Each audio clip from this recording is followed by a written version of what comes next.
음성과 발걸음까지도 다 하나님 앞에 올려 바치는 찬양과도 같이 되어서 하나님의 기뻐하심을 받고 하나님께서 주시는 복을 받아서 살아가는 복된 인생이 되시기를 우리 주님의 이름으로 축원합니다. 작은 단서 하나가 사람의 전 존재를 드러냅니다. 은연중에 내뱉는 말 한마디로 그 사람의 인격까지도 가늠할 수가 있습니다. 무심코 취한 행동 하나가 그 사람이 어떤 성향을 가졌는가 말해줍니다. 원래 사람은 매우 복잡한 존재라서 누구든지 장점과 약점을 동시에 가지고 있습니다. 완벽한 의인도 없지만은 반대로 완전한 악인도 없습니다. 그러나 결정적인 순간에 드러나는 그 인격의 한 면이 그 사람에 대해서는 참 많은 것을 말해줍니다.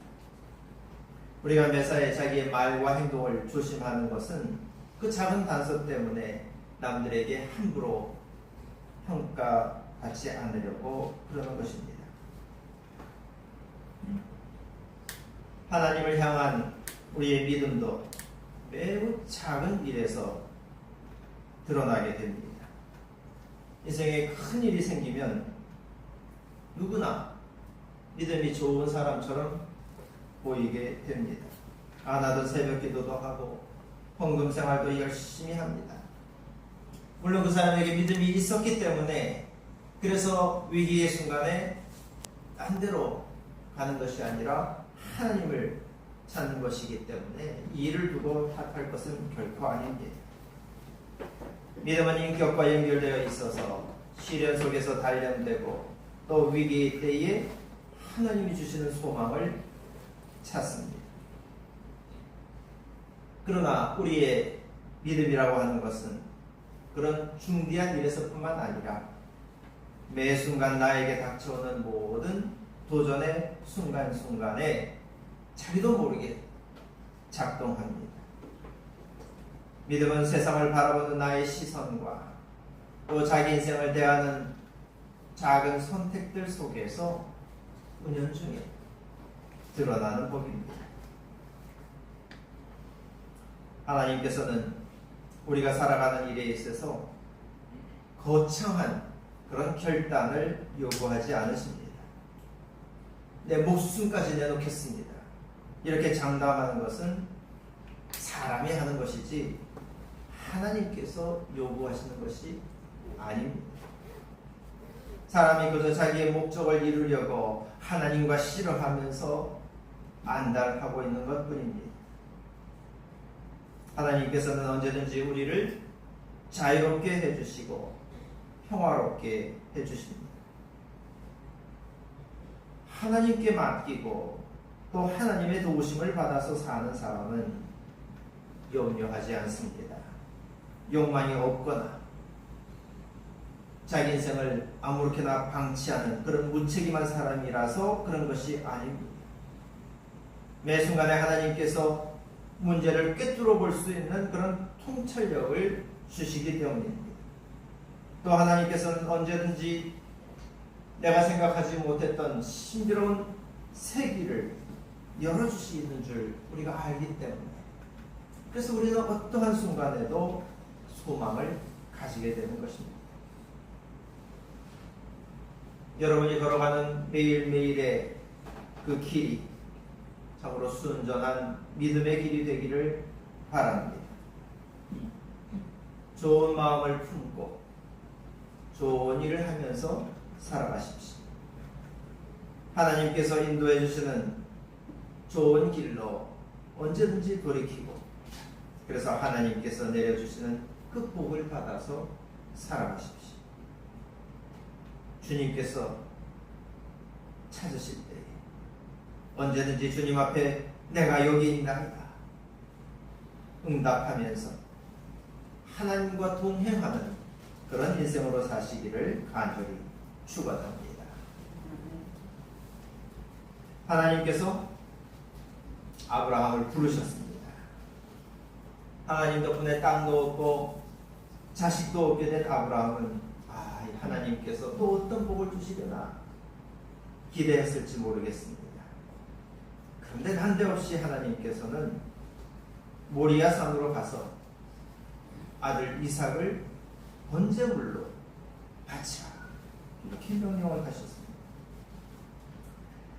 아브라함은 다음날 아침에 곧장 짐을 꾸려서 하나님께서 말씀하신 그곳으로 떠났습니다. 그때 이삭이 아브라함에게 물었습니다. 아니 장작은 있는데 바칠 양은 어디에 있습니까? 그러자 아브라함은 하나님께서 준비해 주실 것이다 이렇게 대답했습니다. 그리고 아브라함은 산에 도착한 후에 이삭을 묶어서 제단 위에 올려놓고 그리고 칼을 들어서 그 아들을 잡으려고 했습니다. 그 위기의 순간에 하늘에서부터 천사가 아브라함이 아들에게 손을 대지 못하도록 막았었습니다. 그리고는 하나님께서 이제 아브라함이 얼마나 하나님을 경외하는지 아브라함의 믿음이 어떤 것인지를 아셨다 하고 말씀해 주었습니다.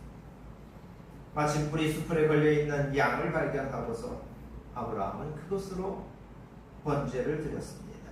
그리고는 그곳을 여호와 이레 곧 하나님께서 준비해 주신다 하는 뜻으로 불렀습니다. 우리는 이 이야기 듣기가 무척 불편합니다. 하나님께서 아들 이삭을 번제로 바치라 하신 이 말씀 자체를 이해할 수가 없습니다. 우리가 알고 있는 하나님이 그런 하나님이 아닌데 어째서 하나님께서는 아브라함에게 이런 요구를 하셨을까? 그 이유를 납득하기가 참 어렵습니다. 그런데 이 이야기에는 참 여러 가지 복선이 얽혀져 있습니다.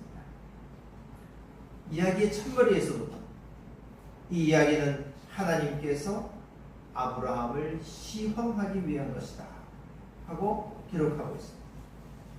하나님은 아브라함이 사랑하는 외아들 하나밖에 없는 그 외아들 이삭을 두고서 아브라함의 믿음이 어떤가 그것을 확인하고자 하셨습니다.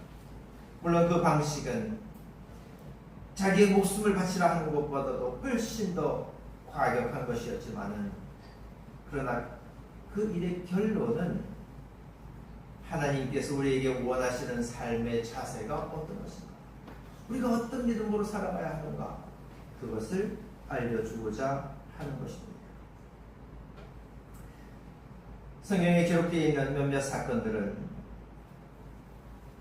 그 지역에 사람을 신에게 바치는 그런 관습이 있었던 것을 보여줍니다. 예레미야서 7장 말씀을 보면 흰놈의 아들 골짜기에 도벳 산당을 세우고 자녀들을 불에 살랐던 그런 일을 두고서 하나님께서는 이런 일은 내가 명하지도 않았고 내가 생각조차 하지 않았던 그런 일이다 하면서 그런 관습을 따르는 사람들을 질타하신 일이 있습니다. 또 레위기의 말씀에는 내 자녀를 몰렉에게 주어서 불로 통과하게 하지 말아라 하고 금지하는 그런 말씀도 있습니다. 아마도 사람들은 자기들의 믿음을 증명하기 위해서 이렇게 극단적인 방법을 사용했던 것처럼 보입니다. 그러나 하나님께서는 이런 방식의 신앙을 결코 원하지 않으셨습니다. 오히려 하나님께서는 아브라함이 하나님의 그 말씀을 믿었을 때에 그 믿음을 보시고 그를 의롭게 여기셨다 하였습니다. 이삭과 관련한 이 장면에서도 하나님께서는 실제로 아브라함이 이삭을 하나님께 바쳐드리기를 원하신 것이 아니었습니다. 오히려 이 사건의 궁극적인 목적은 사람들이 그간 행해왔던 그런 무자비한 죄의적 장치가 오히려 하나님 앞에서는 무의미하다는 것을 보여주는 것입니다. 이런 사실은 하나님께서 애초에 이삭 바치는 것을 원하지 않으셨다 하는 이 사실은 하나님께서 아브라함에게 가라고 명하셨던 그 산, 그 장소의 이름에서부터 드러나고 있습니다. 하나님께서는 모리아 산으로 가라 하셨는데 이 모리아라고 하는 말의 뜻은 하나님을 본다 하는 뜻입니다. 그 산은 사람이 올라갔을 때에 하나님을 보게 되는 곳, 하나님께서 자기를 드러내 보여주시는 그런 곳이라고 말할 수 있습니다.